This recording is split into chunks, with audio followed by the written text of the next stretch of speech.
एक उजली और धूप से भरे दिन जैक और यूली पानी के किनारे खेल रहे थे।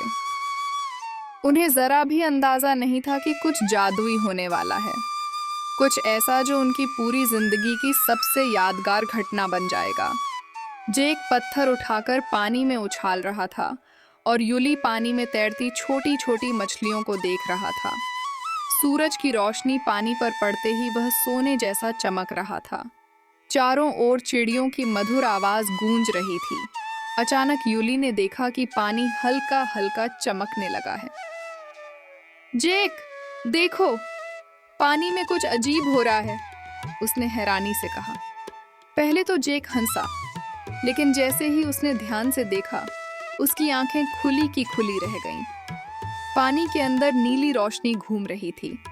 तभी पानी में हल्की लहरें उठी और ठंडी हवा चारों ओर फैल गई। अचानक पानी से एक नन्हा सा चमकता हुआ जादुई प्राणी बाहर आया। उसके पंख तितली जैसे थे और उसकी आंखों में स्नेह भरा था।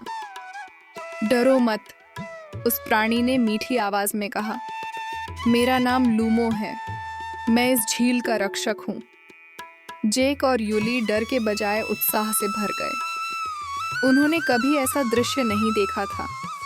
लूमो ने बताया कि यह झील जादुई है और पूरे जंगल को जीवन देती है, लेकिन अब इसकी चमक धीरे धीरे खत्म हो रही है क्योंकि लोग प्रकृति की परवाह नहीं कर रहे हैं। अगर झील की रक्षा नहीं हुई तो जंगल सूख जाएगा, लूमो ने उदास होकर कहा। जेक और यूली ने एक दूसरे की ओर देखा और एक साथ बोले, हम मदद करेंगे। लूमो उन्हें जंगल के अंदर एक छुपे हुए रास्ते से ले गया। वहां उन्होंने देखा कि झील के पास कचरा फैला हुआ है, प्लास्टिक, बोतलें और टूटी चीजें। दोनों बच्चों ने बिना समय गंवाए सफाई शुरू कर दी। उन्होंने कचरा इकट्ठा किया, पेड़ों के पास गड्ढे खोदे और पौधे लगाए। धीरे धीरे झील फिर से चमकने लगी।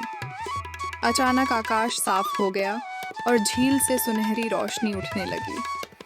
लूमो मुस्कुराया। तुम दोनों ने साबित कर दिया कि सच्चा जादू अच्छाई और प्रकृति से प्यार में है। कुछ ही पलों में लूमो रोशनी बनकर झील में समा गया। जेक और यूली समझ गए कि यह जादुई दिन वे कभी नहीं भूलेंगे। उस दिन के बाद वे हर दिन झील की रक्षा करने लगे और तभी से वह झील फिर कभी उदास नहीं हुई थी।